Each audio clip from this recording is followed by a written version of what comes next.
Em 13 de julho de 2024, um fato inédito ocorreu na história do metal. Pela primeira vez na história da banda Iron Maiden, os dois cantores que deram à formação o status de lendária se encontraram. De um lado, Bruce Dickinson, que construiu dezenas de hits e colocou a voz em muitos trabalhos do Maiden desde 1983. Com Dickinson como frontman, a banda fundada por Steve Harris receberia prêmios de todos os tipos, revolucionaria a cena e marcaria um antes e um depois no que se refere a apresentações ao vivo. Dickinson é uma eminência e ganhou não apenas a idolatria dos admiradores, mas também a dos críticos mais severos que nunca deixaram de apreciar a capacidade do sujeito. No entanto, apesar de parte da rudeza que o Iron Maiden sempre mostrou em estúdio e em palco nunca ter deixado de ser associada ao estilo de Dickinson, a verdade é que é enorme o grupo de seguidores que acredita que o verdadeiro poder foi inaugurado pela pessoa com quem Dickinson apertou a mão naquela tarde de julho. E esse não era outro senão Paul Dano, que esteve atrás dos microfones nos 2 primeiros discos do Iron Maiden, deixando uma marca que nunca pôde ser esquecida apesar de sua curta estadia na banda. Durante anos, diversos rumores foram tecidos sobre o relacionamento entre Dickinson e Paul. No entanto, naquele dia, eles se mostraram muito cordiais, chegando até a elogiar o trabalho um do outro.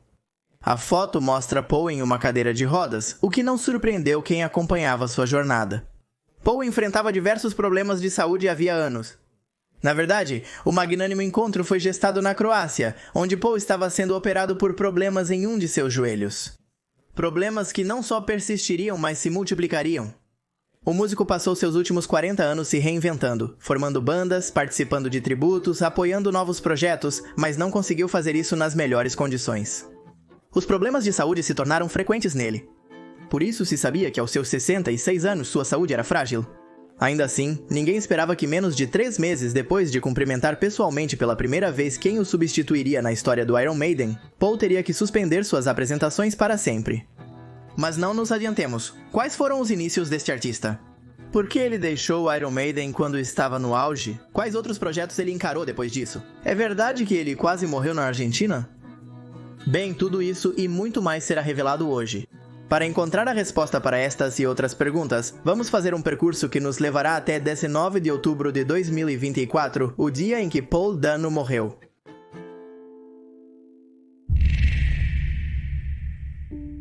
Não se sabe se o menino nascido em 17 de maio de 1958 em Londres chorou ao nascer. Mais tarde, sua voz se tornaria sinônimo de raiva e agressividade. Paul Andrews nasceu em uma família muito humilde da classe trabalhadora, passando seus primeiros anos nos subúrbios. Conflitos familiares e escolares rapidamente o levaram às ruas, onde forjou uma personalidade que o acompanharia por toda a vida. A rebeldia desses anos encontrou sua maior expressão em um gênero musical que viria a virar tudo de cabeça para baixo, o punk. Esse movimento, liderado por jovens pobres desejosos de se expressar perante uma sociedade que os marginalizava, cativou o jovem Paul, que logo se uniria a eles. No entanto, embora essa atitude desenfreada do punk e o No Future mudassem sua maneira de ver as coisas para sempre, na Londres daquela época chegavam muitos outros estilos de música. Apesar de adulto afirmar que os Ramones eram sua banda favorita, Paul desenvolveria uma obsessão pelo hard rock. Quando completou 20 anos, o jovem já havia participado de inúmeros projetos, deixando claro que não só tinha uma personalidade forte, mas também um grande talento. Apesar de ser conhecido por rapazes que frequentavam bares de má fama, Paul ainda não era considerado um músico. Afinal, muitos rapazes tentavam ganhar a vida e expressar suas frustrações escrevendo canções. Nem mesmo Paul estava preparado para que isso mudasse repentinamente.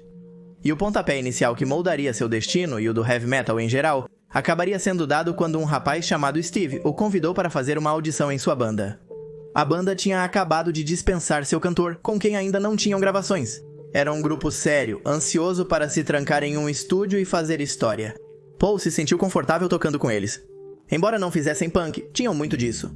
Eles se entenderam de imediato. O que viria a seguir seriam anos intensos e uma ascensão fulminante. A banda a qual Paul se juntou rapidamente fez algumas apresentações por todo o Reino Unido. Eles se chamavam Iron Maiden, tinham uma potência inaudita até aquele momento e rapidamente conquistaram um séquito de seguidores. A imprensa pouco fez, o rumor se espalhava de boca em boca. Entre os jovens, sabia-se que se o Iron Maiden chegasse à sua cidade, você não poderia perder. Com a aprovação dos fãs de música pesada, a banda rapidamente lançou o EP The Soundhound Tapes. Um sucesso? Bem, chegou a ser o quarto nas paradas britânicas e foi? Bem, chegou a ser o quarto nas paradas britânicas. E os rumores sobre a banda começaram a transcender. A paixão deles foi manifestada e de repente se formou todo um fenômeno que acabou inspirando a revitalização do gênero e o nascimento de muitas outras subcorrentes. O que Iron Maiden trazia era fresco, cru e energético. E grande parte da culpa era de Paul, que com um estilo aguerrido, combativo e contundente, ajudou a abrir caminho para o monstro que ele havia criado. O sucesso os pegou quase desprevenidos, e os membros da banda lidaram com ele fazendo o que sabiam fazer de melhor, continuaram fazendo música, o que fez com que em 1981 fosse lançado o Killers.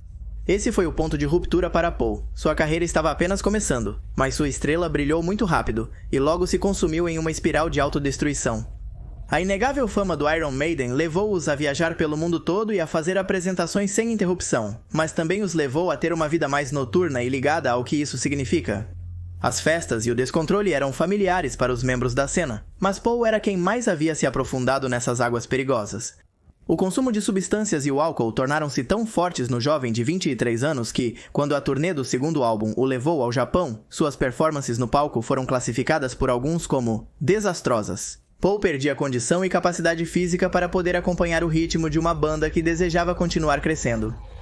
A pressão de seus colegas e de quem os produzia era grande, e ninguém queria uma bomba relógio como ele.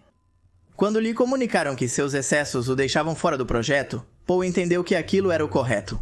Posteriormente, ele admitiria que já estava entediado com o que fazia com aqueles outros rapazes. Ele chegaria a dizer que não estava se divertindo. Desconhecemos o que se passou em sua mente. Não sabemos se ele sabia que o Iron Maiden se tornaria uma fera que mudaria tudo. Não sabemos se isso importava para ele. Paul deixou o Iron Maiden discretamente no final das contas. Ele estava acostumado com as coisas sendo instáveis. Ele presumiu que aquele tropeço seria apenas mais um, e certamente seria assim. Paul deixaria claro que não era fácil derrubá-lo.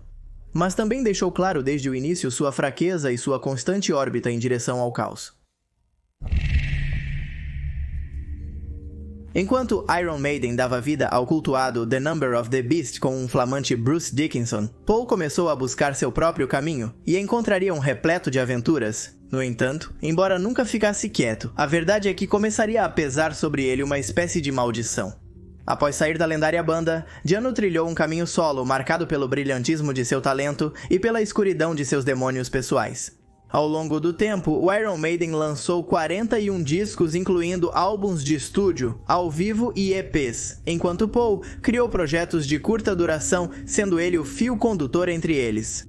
Para muitos, tudo isso foi reflexo do modo apaixonado com o qual o artista se vinculava ao seu ofício.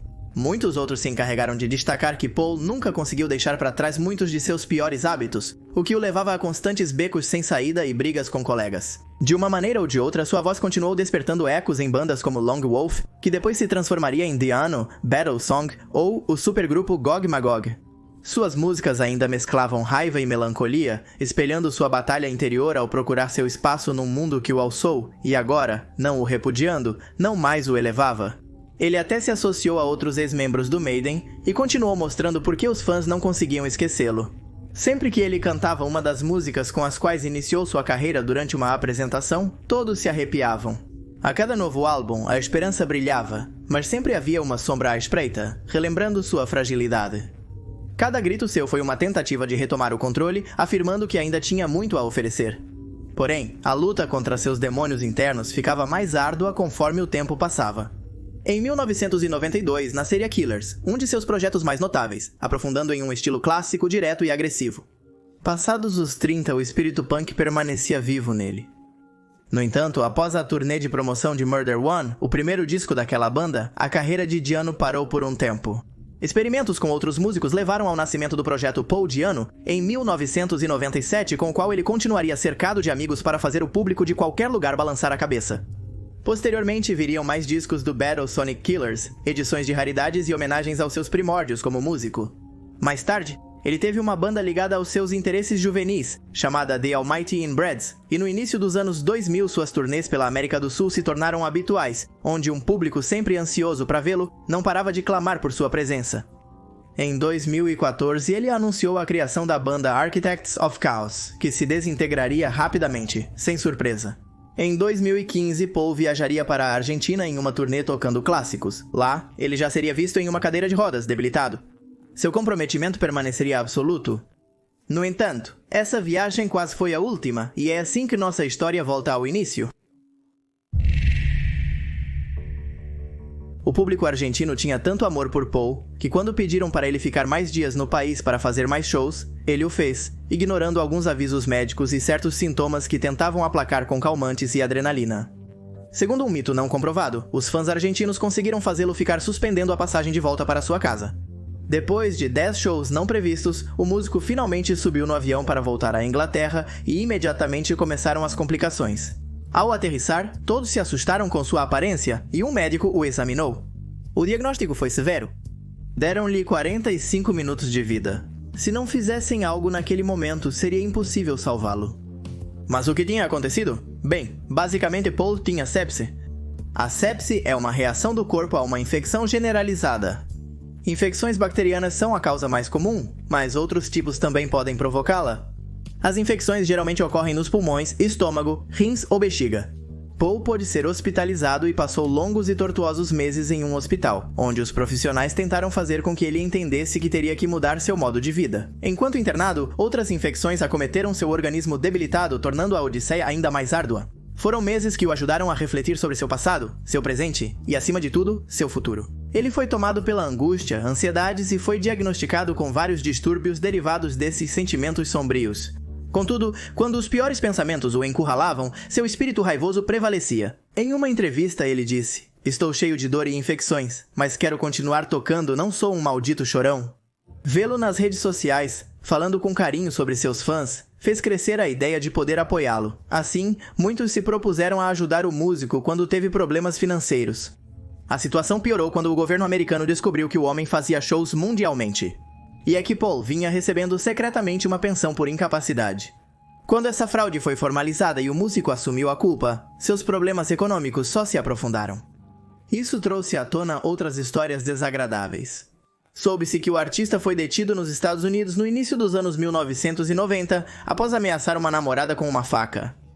Paul também foi acusado de crimes relacionados a drogas e armas, sendo proibido de fazer turnês na América do Norte por anos, mas encontrou redenção em tudo. Suas desculpas sempre pareciam sinceras, e seus olhos lacrimejavam toda vez que falava sobre suas novas dificuldades. Não apenas os admiradores de suas músicas vieram em seu resgate desta vez. Iron Maiden cobriu grande parte dos estudos e operações aos quais Paul Dano teve que se submeter nos últimos anos de vida. Apesar de muitos terem querido provar o contrário, o passar do tempo suavizou as asperezas, e não havia ressentimentos entre aqueles que fizeram parte da banda, que mudou o rumo da música como a conhecemos. Ex-esposas, filhos, produtoras, colegas e fãs se vestiram de luto quando no dia 21 de outubro de 2024 foi confirmada a triste notícia do falecimento de Paul. Sua primeira retrospectiva musical, The Book of the Beast, foi lançada apenas um mês antes. Similarmente, o Iron Maiden anunciava sua turnê de aniversário pelos 50 anos da banda. Em entrevistas recentes, Paul, aos 66 anos, sugeriu o desejo de parar de tocar músicas do Iron Maiden em seus shows ao vivo. O ciclo iniciado quando ele, um jovem ingênuo cheio de sonhos, fez uma audição para uma banda iniciante, finalmente havia se fechado para ele. Não foram divulgados detalhes sobre a morte do músico, apenas que se deu por problemas de saúde. No dia de sua morte, seus representantes sugeriram que ele fosse lembrado com a taça erguida. Nós propomos, por que não, que a essa taça erguida sejam somadas algumas de suas inesquecíveis canções, e quanto mais alto o volume, melhor. Assim teria querido Paul.